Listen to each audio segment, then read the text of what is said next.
अस्सलाम वालेकुम। आज की जो हमारी वीडियो है इसमें हम एंटीबॉडी की जो स्ट्रक्चर होती है उसके लिहाज से उसमें कौन कौन से जीन इन्वॉल्व होते हैं उसको हम डिटेल में डिस्कस करेंगे। यानी कि उसकी लाइट चेन में कौन कौन से जीन इन्वॉल्व होते हैं और उसकी जो हैवी चेन होती है उसको बनाने में कौन कौन से जीन इन्वॉल्व होंगे उसको हम डिटेल में डिस्कस करेंगे। जो एंटीबॉडी की स्ट्रक्चर है इसको मैं पहले ही डिस्क्राइब कर चुका हूँ, उस वीडियो का लिंक आप लोगों को यहाँ पे नज़र आ रहा होगा। इसके अलावा जो जीन्स होते हैं एंटीबॉडी के जीन्स, इसमें मैं मज़ीद 3 और वीडियो बनाऊंगा। जो आज की वीडियो है इसमें तो हम जीन्स को डिस्कस करेंगे जस्ट कि उसकी स्ट्रक्चर के लिहाज से कौन कौन से जीन्स प्रेजेंट होते हैं। जो दूसरी वीडियो होगी उसमें हम सबसे इम्पॉर्टेंट जो फिनोमेना होता है जिसमें क्या होता है कि जो एंटीबॉडी के जीन्स होते हैं वो आपस में कंबाइन होते हैं, जिसे हम कहते हैं जीन रीअरेंजमेंट प्रोसेस, उसको हम डिटेल में डिस्कस करेंगे सेकंड वीडियो में।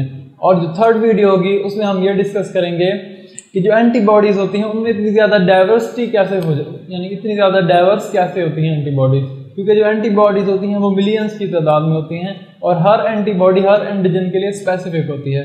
तो इतनी ज़्यादा डाइवर्सिटी उसमें कितनी कैसे आ जाती है उसको हम थर्ड वीडियो में डिस्कस करेंगे। और जो फोर्थ वीडियो होगी उसमें हम क्लास स्विचिंग को डिस्कस करेंगे, क्योंकि ये बहुत ही इंपॉर्टेंट फिनोमेना होता है जिसमें एंटीबॉडीज़ की जो डिफरेंट क्लासेज होती हैं, जैसे कि IgA, IgM, IgE, IgD, ये जो डिफरेंट क्लासेस होती हैं ये एक क्लास से दूसरी क्लास में कन्वर्ट होती हैं, तो इसको हम डिटेल में डिस्कस करेंगे।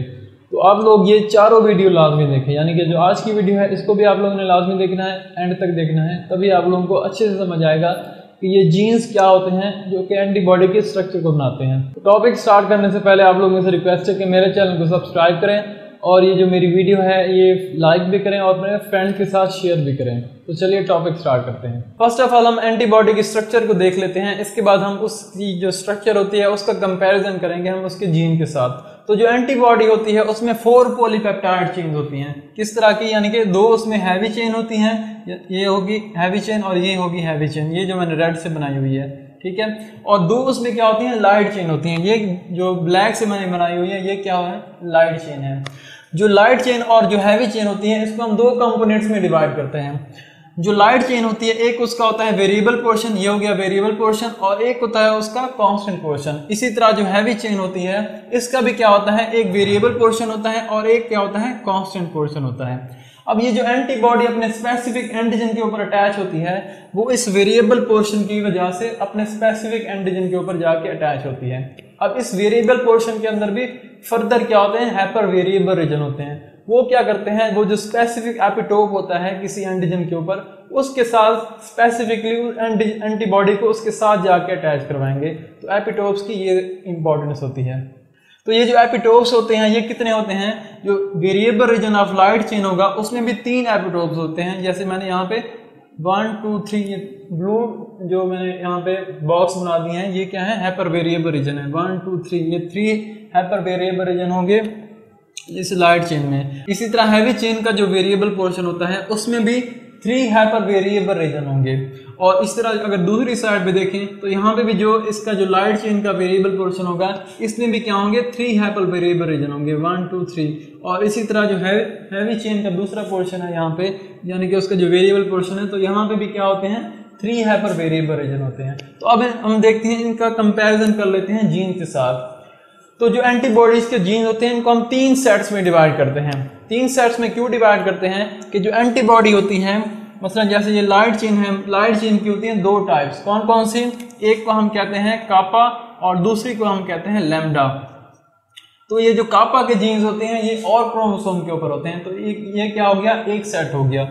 और ये जो लैम्डा होता है, लैम्डा यानी कि जो चेन होती है लाइट चेन, इसके जो जीन्स होते हैं ये किसी और क्रोमोसोम के ऊपर होते हैं, तो ये एक दूसरा सेट हो गया।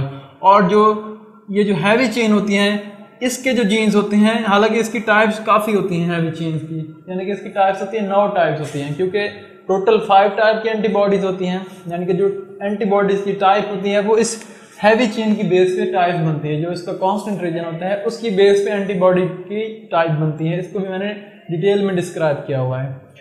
तो हालांकि ये होना चाहिए कि ताकि इसके सेट्स ज़्यादा होने चाहिए थे, लेकिन क्या होता है कि जो इसका हैवी चेन होती है इसके सारे के सारे जीन्स एक ही क्रोमोसोम के ऊपर होते हैं, तो इसी वजह से इसको हम एक ही सेट कंसिडर करते हैं। तो इस वजह से टोटल 3 सेट्स होते हैं इसके जीन्स के एंटीबॉडीज के लिए। कौन कौन से, एक सेट होता है कापा जो होती है लाइट चेन, उसके लिए एक सेट होता है लैम्डा लाइट चेन के लिए, और दूसरा सेट होता है जो कि हैवी चेन होती है उसके लिए अलग से सेट होता है। तो इसको मैं लास्ट में डिस्क्राइब करूंगा जब मैं डाइवर्सिटी बता रहा हूँ कि एंटीबॉडीज में जो डाइवर्सिटी होती है वो किस वजह से होती है, उसको मैं यहाँ पे जब बताऊंगा तो फिर मैं इनका कंपैरिजन करूंगा कि ये तीन सेट्स कौन कौन से होते हैं इनकी और इनकी क्या इंपॉर्टेंस होती है। तो फर्स्ट ऑफ ऑल हम जीन्स की जनरल ऑर्गेनाइजेशन देख लेते हैं। तो फर्स्ट ऑफ ऑल हम देखते हैं कि जो लाइट चेन होती है इसमें जीन्स की किस तरह से ऑर्गेनाइजेशन होती है, यानी कि जीन्स में कौन कौन से ऐसे जीन्स होंगे जो कि लाइट चेन को बनाते हैं। तो उसमें इस तरह की ऑर्गेनाइजेशन होती है, यहाँ पे मैं लिख देता हूँ लाइट चेन। अब लाइट चेन में इस तरह की ऑर्गेनाइजेशन होती है कि इसमें तीन जीन इन्वॉल्व होते हैं। कौन कौन से? एक को हम कहते हैं वी जीन, ये हो गया वी जीन। फिर क्या होता है, थोड़े डिस्टेंस पे प्रेजेंट होता है एक और जीन जिसे हम कहते हैं जे जीन, ठीक है। और इसी तरह एक और जीन डिस्टेंस पे प्रेजेंट होता है, यानी कि काफी फासले पे प्रेजेंट होता है, जिसे हम कहते हैं सी जीन। तो ये तीन जीन्स होते हैं वी, जे और सी, जो क्या बनाते हैं, लाइट चेन को बनाते हैं। अब ये किस तरह से लाइट चेन की कौन कौन से पोर्शन बनाएंगे, अब हम वो देखते हैं। अब जैसे मैंने बताया था कि जो लाइट चेन होती है इसके दो पोर्शन होते हैं, एक क्या होता है उसका वेरिएबल रीजन होता है और दूसरा क्या होता है उसका कांस्टेंट रीजन होता है।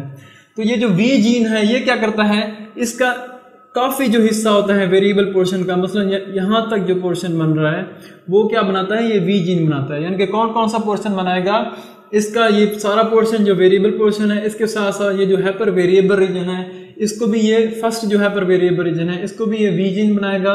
इसी तरह जो सेकंड हाइपर वेरिएबल रीजन है इसको भी वी जीन बनाएगा। और इसके साथ साथ जो थर्ड हाइपर वेरिएबल रीजन है, थर्ड हाइपर वेरिएबल रीजन का जो फर्स्ट पोर्शन होता है वो भी वी जीन बनाता है। और इसके अलावा ये जो बाकी पोर्शन है वेरिएबल पोर्शन, इसको भी क्या बनाता है, वी जीन बनाते हैं। अब ये जो जे जीन होता है ये क्या करता है, ये जो रिमेनिंग पोर्शन होता है वेरिएबल रीजन का, ये वाला, यानी कि जो थर्ड हाइपर वेरिएबल रीजन का लास्ट जो पोर्शन है और इसके साथ साथ यहाँ पे जो पोर्शन बच रहा है वेरिएबल रीजन का, उसको कौन बनाता है, जे जीन बनाता है। तो यानी कि जो टोटल वेरिएबल पोर्शन होता है, ये जो वेरिएबल पोर्शन है इसको कौन कौन से जीन बना रहे हैं, इसको दो जीन बनाते हैं। कौन कौन से, वी जीन और दूसरा है जे जीन, ठीक हो गया। यानी कि ये वाला जीन और ये वाला जीन क्या करते हैं, टोटल जो इसका वेरिएबल पोर्शन है उसको बनाते हैं। मोस्टली जो वेरिएबल रीजन होता है वो ये वी जीन बनाता है। जैसे मैंने आप लोगों को बताया कि यहाँ पे first hyper variable region, second hyper variable region और थर्ड हाइपर वेरिएबल रीजन का भी जो फर्स्ट वाला पोर्शन है वो ये वी जीन बना रहा होता है, और जो रिमेनिंग पोर्शन होता है वो जे जीन बनाता है। तो यानी कि जो वेरिएबल पोर्शन है उसको वी जीन और जे जीन बनाते हैं, और रिमेनिंग जो कांस्टेंट पोर्शन होता है, ये वाला कांस्टेंट पोर्शन, इसको ये सी जीन बनाते हैं। तो ये है टोटल डीएनए किसका, लाइट चेन का, ठीक है। अब इसकी किस तरह से फर्दर जब, यानी कि किस तरह से, यानी कि ट्रांसक्रिप्शन और ट्रांसलेशन होगी और लास्ट में प्रोटीन बनेगी, और यहाँ से ये किस तरह से इसको बनाते हैं, अब उसको हम देख लेते हैं। शुरू में मैंने जैसे बताया कि ये जीन्स क्या होते हैं, अलग अलग होते हैं, डिस्टेंस पे होते हैं। जैसे ये वी जीन है और जे जीन के दरमियान डिस्टेंस होता है, फिर जे जीन और सी जीन के दरमियान डिस्टेंस होता है। तो अब होता क्या है, इसमें सोमैटिक रिकम्बिनेशन का प्रोसेस होता है। सोमैटिक रिकम्बिनेशन की मदद से क्या होता है कि ये जो वी जीन और जे जीन है इनके दरमियान जो डिस्टेंस है ये ब्रेक डाउन हो जाता है, यानी कि इसके दरमियान जो न्यूक्लियोटाइड्स हैं वो ब्रेक डाउन हो जाएंगे और ये जो वी है और जे हैं ये इकट्ठे हो जाएंगे। तो इस तरह से कुछ हो जाता है सोमैटिक रिकम्बिनेशन की मदद से, ये वी जीन और जो जे जीन है ये इकट्ठे हो जाते हैं। लेकिन अभी तक जो सी जीन होता है वो अलग ही रहता है, ठीक है। अभी तक ये क्या है, डीएनए है, इससे आरएनए नहीं बना। अब क्या होगा, इस डीएनए की होगी ट्रांसक्रिप्शन और इससे क्या बनेगा, अब मैसेंजर आरएनए बनेगा। तो जो मैसेंजर आरएनए बनेगा उसमें क्या होगा, उसमें ये जो वी जीन का पोर्शन होगा मैसेंजर आरएनए का, वो और जे जीन से जो मैसेंजर आरएनए बनेगा वो दोनों क्या होंगे, इकट्ठे होंगे। लेकिन अभी तक जो सी जीन से आरएनए का पोर्शन बना है वो क्या है, अलग है। अब क्या होता है, अब यहाँ पे स्प्लाइसिंग होती है, यानी मैसेंजर आरएनए की स्प्लाइसिंग होती है। ये क्या है, हमारे पास आरएनए आ गया है और स्पेशली क्या है, मैसेंजर आरएनए है। अब यहाँ पे क्या होगी, आरएनए स्प्लाइसिंग होगी। यहाँ पे अब ये जो स्पेस है ये अब ब्रेक डाउन हो जाएगी। अब उससे क्या होगा, यहाँ पे ये जो तीनों जीन्स हैं, वी जीन, जे जीन और सी जीन जो है, ये तीनों इकट्ठे हो जाएंगे।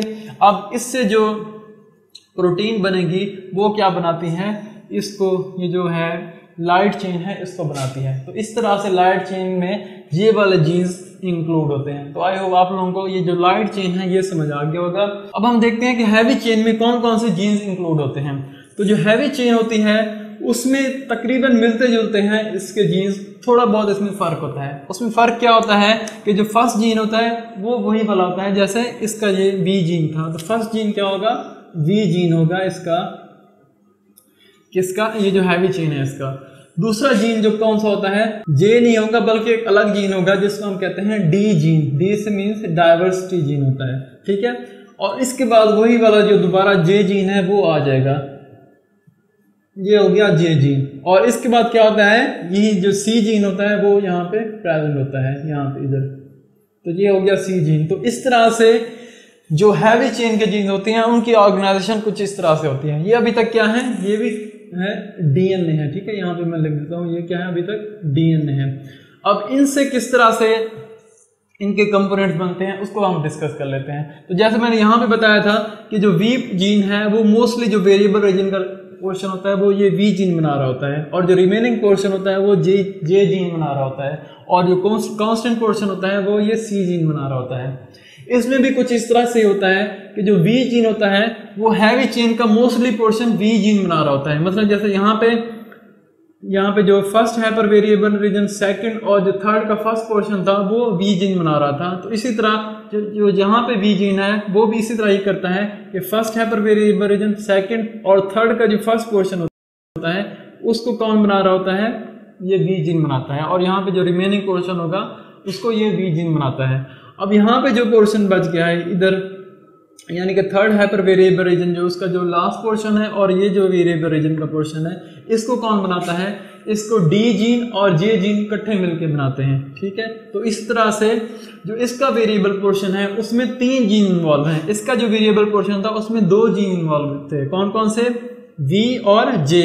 और इसका जो वेरिएबल रीजन है इसमें 3 जीन इन्वॉल्व हैं, कौन कौन से, इसमें है वी जीन, डी जीन और जे जीन है जो कि इसका वेरिएबल पोर्शन को बना रहे हैं, ठीक है। और जैसे मैंने आप लोगों को बताया कि वी जीन क्या करता है, मोस्टली उसका वेरिएबल रीजन बनाता है, ठीक है। और जो रिमेनिंग पोर्शन होता है वो डी और जे मिल के बना रहे होते हैं। और लास्ट में जो कांस्टेंट जीन होता है वो क्या करता है, ये जो कांस्टेंट पोर्शन होता है इसको बनाता है, ठीक है। तो इस तरह से इसकी ऑर्गेनाइजेशन होती है। अब जैसे यहाँ पे इसकी ट्रांसक्रिप्शन और ट्रांसलेशन हुई थी, इसको भी हम यहाँ पे डिस्क्राइब कर लेते हैं। तो अब इसमें क्या होता है कि फर्स्ट ऑफ ऑल ये जो वी जीन है ये अलग रहता है। होता यह है कि जो डी जीन होता है और जो जे जीन होता है ये इकट्ठे हो जाते हैं यहाँ पे, यानी कि इनके दरमियान जो स्पेस होती है वो ब्रेक डाउन हो जाएगी और डी जीन और जे जीन जो है ये इकट्ठे हो जाते हैं। और सी जीन अभी तक क्या होता है, डिस्टेंस पे ही प्रेजेंट होता है। ये अभी तक क्या है, ये डीएनए ही है।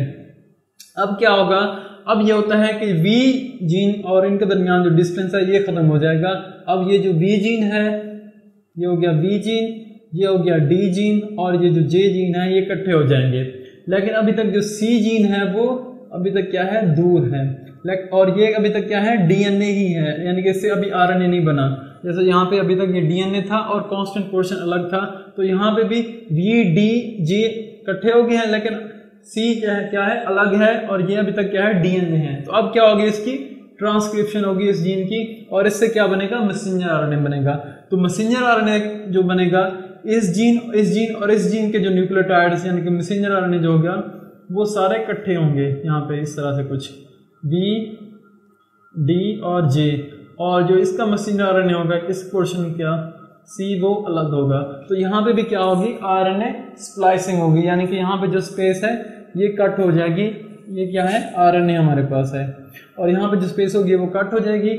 और क्या होगा, अब जो हमारे पास मैसेंजर आरएनए बनेगा वो सारे या पोर्शन इकट्ठे हो जाएंगे, यानी कि वी डी जे और सी। अब इससे जो प्रोटीन बनेगी जब ट्रांसलेशन के बाद, तो वो क्या बनाएगी, हमारा जो हैवी चेन होती है वो बनाती है। तो इस तरह से जनरल ऑर्गेनाइजेशन होती है एक एंटीबॉडीज के जीन्स की। आई होप आप लोगों को एंटीबॉडीज के जो जीन होते हैं उनका पता चल गया होगा। इसके बाद जो वीडियो होगी वो बहुत ही इंपॉर्टेंट वीडियो है, उसमें हम ये देखेंगे कि जो एंटीबॉडीज के जीन्स होते हैं, जैसे कि मैंने शुरू में आप लोगों को बताया था कि इसके हम 3 सेट्स में इसको हम डिवाइड करते हैं। वो 3 सेट कौन कौन से होते हैं। इसके साथ साथ हम ये भी डिस्कस करेंगे कि जो जीन्स रीअरेंजमेंट का प्रोसेस होता है एंटीबॉडी फॉर्मेशन में, वो क्या होता है, जिसे हम V, D and J rearrangement भी कहते हैं। ये बहुत ही इंपॉर्टेंट टॉपिक है, ये आप लोगों ने लाजमी देखना है। उसमें हम ये डिस्कस करेंगे कि B जीन, J जीन और जो D जीन होते हैं वो आपस में किस तरह से अटैच होते हैं, क्योंकि इनके दरमियान काफ़ी फासला होता है, उसको भी हम डिस्कस करेंगे। फिर उनके दरमियान जो फासला होता है वो कैसे ब्रेक होगा, कैसे दो जीन्स इकट्ठे होंगे और उनकी रीअरेंजमेंट होगी, इसको हम डिटेल में डिस्कस करेंगे। तो आप लोगों ने ये वीडियो लाजमी देखनी है, जो नेक्स्ट वीडियो होगी। और उसके बाद जो वीडियो होगी उसमें हम डाइवर्सिटी को देखेंगे कि एंटीबॉडीज़ जो हैं वो इतनी डाइवर्स फॉर्म में होती हैं, तो उनके पीछे क्या रीज़न होते हैं। और जो लास्ट वीडियो होगी उसमें हम क्लास स्विचिंग को डिस्कस करेंगे कि जो एंटीबॉडीज़ एक क्लास होती है उससे जो दूसरी क्लास बनती है, वो जो जिसे हम कहते हैं क्लास स्विचिंग, वो क्या होती है, उसको भी डिटेल में डिस्कस करेंगे।